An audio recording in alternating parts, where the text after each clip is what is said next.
I think your fundamental thesis that this could be a defining year for Indian economics is probably true. When confidence builds in the West, when the Western economies do well, there's actually significant outflows of investments.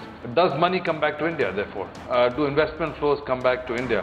I think that's very possible. It is very rare. India's got a lot of very strong fundamentals which we can talk about.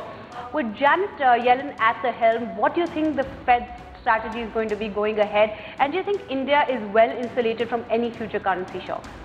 First of all, I think it's quite clear that the Fed is embarked on the course of a tapering. I think Janet Yellen also, in a post-press conference interview, indicated that somewhere, call it 6 months or a year after the bond purchases stop, you could look at policy rate increases. So I think the market's now beginning to price in first rate action somewhere in the middle of 2015. Does the RBI or the Indian government need to worry for the rupee?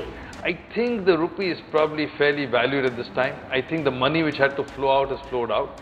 I think some of the actions that the central bank in India took has restored confidence. Our current account number is much better. The balance of payment is looking better. Okay, let me talk to you about the Indian banking sector. It's seen a lot of concern because of the deteriorating asset quality and the rising NPAs. Do you think a lot of it has happened because of too much government interference, and do you think banks now need to be more independent? For money, the biggest issues today rise from two things. One is tight monetary policy.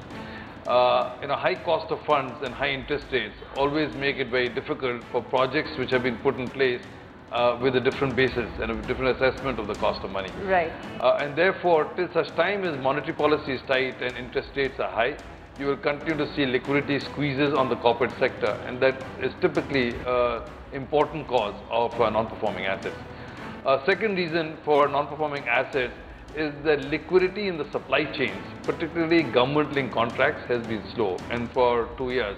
And I think as India is focused on trying to hit their fiscal targets, it has been a little more difficult for people in the supply chains to make sure that they're getting the receivable service in a timely way.